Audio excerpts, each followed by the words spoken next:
Okay, now that we have gone over how to take the general balance equation and come to design equations for all our different reactor types, let's go back and revisit batch reactors. They're not going to be something that we emphasize quite as much as some of the flow reactor systems like CSTRs and PFRs, but they're still going to be they're still going to be a big part of the course and problems that you solve and all of that. So if I go back to a solution for an example from an earlier video, so an earlier example, we had A goes to B at some rate K in a batch system, and we came to a solution that was that the concentration of A as a function of time is equal to some initial concentration of A, and then E raised to the minus KT. And this is a pretty general solution for all of these kind of first order batch reactions that only involve one component A with this kind of stoichiometry. But of course, we could see a variety of different kinds of stoichiometries. And you know, this could be reversible. There's all kinds of ways that this could change. So part of what I want to emphasize in this video are some of those ways, and you'll see more in homework problems. Beyond that, though, I want to talk about one interesting characteristic about a batch reactor, where you've got some contents that stick around, and you see this exponential decay. So one of the terms that I want to emphasize is this idea of half-life. Half-life. So your reaction half-life is probably a familiar term for most of you, but if it's not, it's the time required to obtain half of the starting concentration. So when you think about setting up a reaction in a container with no flow, you're really just monitoring to see how your starting reactants get consumed over time, and you really want to know how much time do you have to let this reaction sit for. And so half-life is one of these critical parameters that we think about for the design of batch reactors. And so numerically, one way to look at this is, our Ca is the concentration of A at any given time. So what we're really looking for is when Ca over Ca naught is equal to 1/2.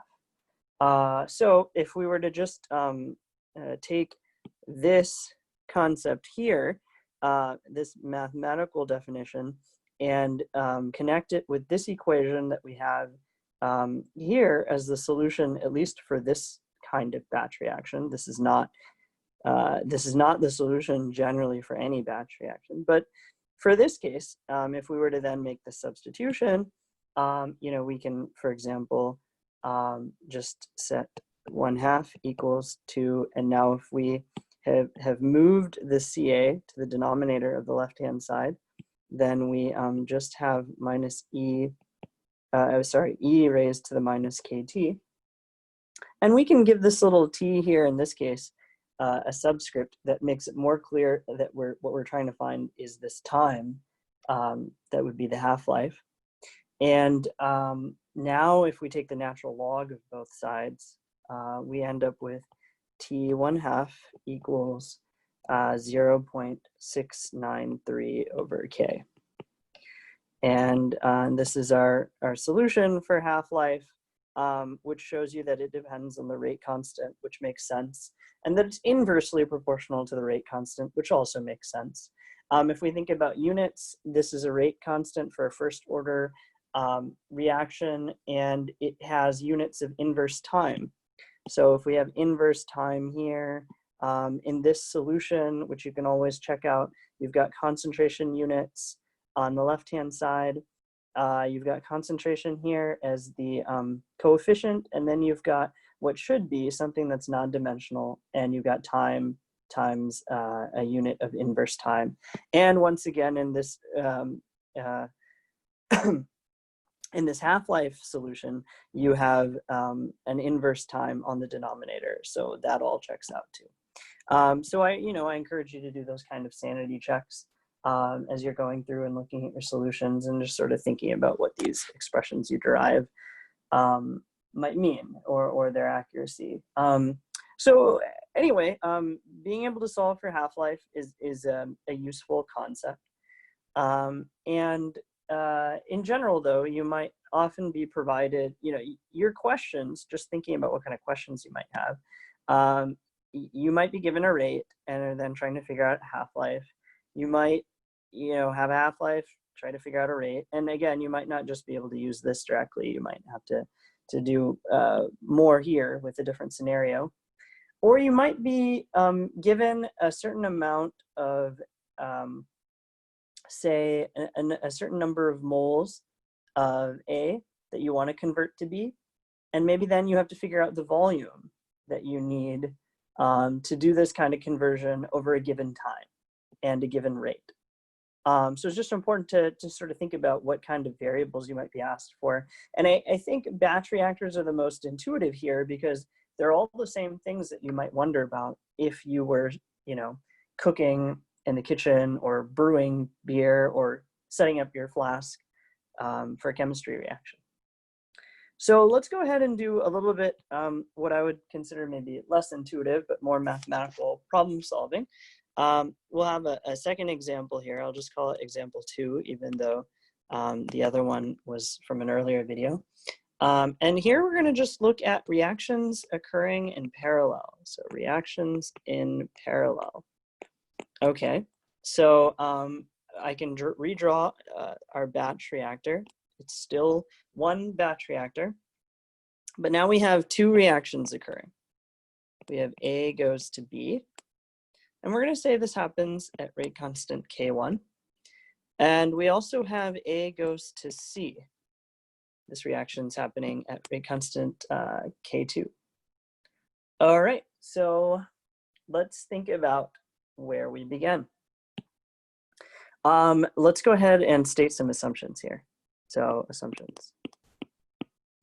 I'm going to pause for just a second and give you a chance to tell me or to write down in front of you, what are some assumptions here that you might have. I'll go ahead and list a couple of bullet points. Let's just say 3. Can you think of 3 assumptions here for this batch reactor? We've already said it's batch. Maybe we want to say that it is isothermal, kept at the same temperature. We can say that it's well mixed. What else? If we're thinking about starting to solve this problem, we might want to say something about how we can write rate expressions. And so I kind of figured that there'd be about 3 assumptions or so here, but a really important one, this third one, is that these are elementary reactions. So then we can say something about what the rate expressions look like. Okay, great. So now if we try to say something about RA, the species-dependent rate of formation of A, what is that going to equal in this case? We've got A going to B in our first reaction, and in parallel, we've got A going to C. So we know that if we were just doing this for this top reaction here, we would have minus K1 times Ca. Right, but we have also got A being consumed in reaction 2. And so we can apply the same principles and we get minus K2 Ca. And these are both first order reactions, and so we have that. So that's our rate expression for A. And so I'll just write that here, rate expression. So what else do we need to solve a problem like this? Well, we went through all the generalized balance work. And so, we know we're dealing with a batch reactor. And when we think about a rate expression like this, this is the rate expression that would be valid for this situation in any kind of reactor system. So we haven't yet incorporated our knowledge of what kind of reaction vessel we have. So to do that, we're also going to include our design equation. And if you recall, for a batch reactor, you have DCI, or we can just call it A at this point, DCA dt equals RA. So our change in concentration as a function of time is equal to the rate of formation of our species. We have no flow in or out. So we can then set these terms equal to one another. And we get dCA dt equals minus K1 CA minus K2 CA. And then we can go ahead, and since we have other terms, other species, we can do this for species B and C. We don't have a prompt yet that actually told us what we're solving for specifically, but you can assume that we're trying to find how all of these concentrations change as a function of time. So if we're looking at CB, well, it's only formed in the first reaction. So we have K1CA. And if we're looking at species C, it's also only formed, but in the second reaction. So it gets different constant here. Now, later on, I believe it's chapter 7, we're going to focus a lot more on multiple reactions. And so you'll see a number of additional examples where reactions are happening both in parallel or in series. But I just thought that this is a relatively analytically tractable situation that is just a deviation from one of the problems that you've seen on Canvas that's going to involve a change in your order of the reaction. So you can change the order of the reaction, you can change whether it's the only reaction that's happening, and there are other things that can change too. So this is just to give you some of that variety. So let's go ahead and let's solve the first expression. So first meaning we've got 1 here, 2 here, 3 here. So we're gonna solve the species A balance. So one thing we can do right away is we can pull out the CA on the right hand side, and then we get minus K1 minus K2. Okay. So this expression at this point is fairly analytically tractable. But just since we're near the beginning of the course, I'll try to walk through each of the steps here. So we're going to separate variables. So I'm going to switch screens now, but I'm going to move CA to the denominator on this side and move DT over here. So if I do that, I get this DCA over CA equals minus K1 minus K2 dt. And save space here, I'm just going to modify this, take the integral of both sides.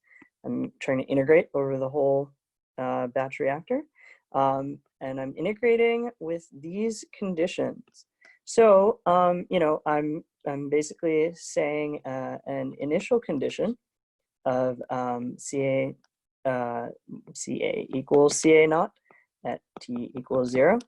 And then we just have the CA at time t. Okay. You go with this and you know that this integral is a natural log, and on the right hand side you have minus K1 minus K2 times t. And remember to always include your zero boundary condition as well, but it goes away in this case. Right, so this is where I should remember how to say this better. You're gonna do e raised to both of these. And so then you end up essentially with CA, and then if you move the CA naught to the other side, CA naught times E to the minus K1 minus K2 T. And lo and behold, you've got a solution for A that doesn't look so different than what you had before, in that if you were to sort of picture what the significance of this is, you know you're starting with some amount of A, and that makes sense. You need to have some A for this reaction to begin. And you continue to have an exponential decay aspect to this problem. Your rate constants are going to be positive, so this is a negative value being multiplied by t. And so as your time is progressing, you can sort of imagine what this plot might look like. If you've got time on the x-axis and you've got, say, concentration of A on the y-axis, you'll have some Ca naught, and then you are going through some kind of exponential decay. And it also makes sense that, if you were doing that before, I'm gonna label this as what you might have had if you had A just going to B. It doesn't necessarily have to be the same problem as the earlier example, but you can imagine that now that you have A being consumed in two different ways, that you're going to have something that's a steeper exponential decline. And so this could represent A going to B and A going to C, assuming that, you still had a comparable or equivalent rate constant for the first reaction. So I'm trying to mention a bunch of things at the beginning of the course, including thinking about the units of your solutions, as well as picturing maybe what or even plotting loosely, plugging in some numbers and just saying, hey, does this have the right sign? Is this trending in a way that makes sense? Is it going to tell me that my CA naught is negative, or sorry, CA naught or CA is negative at any point in time? Because none of those would make sense, right? So these are ways to check your solution. Okay, now we've only solved for A. So if we want to go ahead and solve for both B and C, I'll just go ahead and I'm choosing to start with C. So then we have dc C dt equals K2CA, that's from earlier. This is a situation where I can show what happens when we plug in the solution for CA. So just kind of doing that and already starting to rearrange some things. You can have dCC. And let's see, what are you going to have here? You'll have K2 CA naught. I'm gonna go ahead and take those constants out of the integral, and I'm gonna go ahead and just integrate what these are. And I haven't finished the right-hand side, so sorry for that.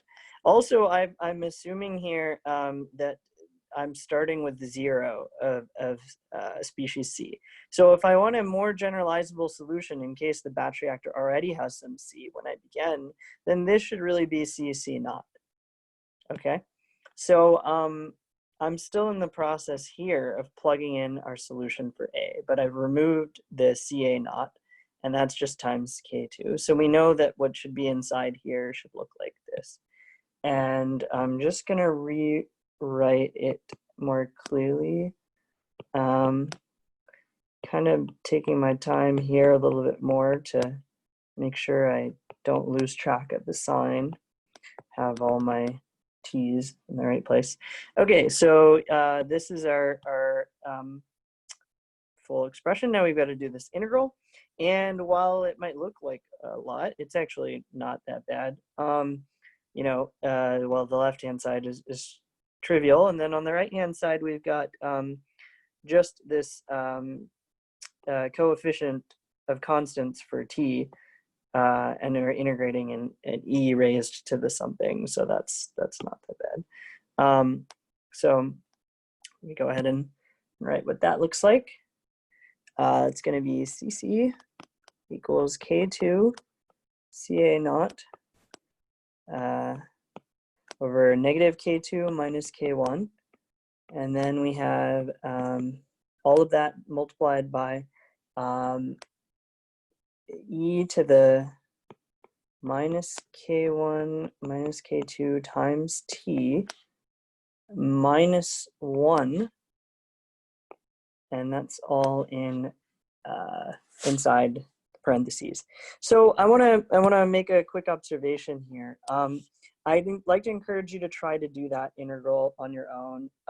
You know, just use.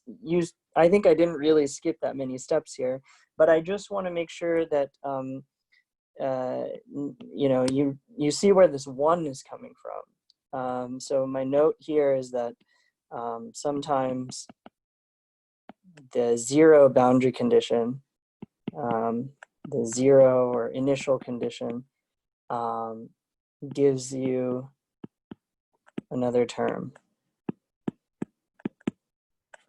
It doesn't always go away here. And so that's where that's coming from. Okay, so what about, I'll just pose this question for you. What about CB as a function of time? Now, I don't have the equations listed here on this page, but if you were paying attention closely, or if you want to go back and just look at what the expression was for CB, you'll see why I'm not going to work out the solution for that. It'll look very similar to the solution for species C. So that's you know, one different version of a batch reactor solution for you guys to take a look at and think about.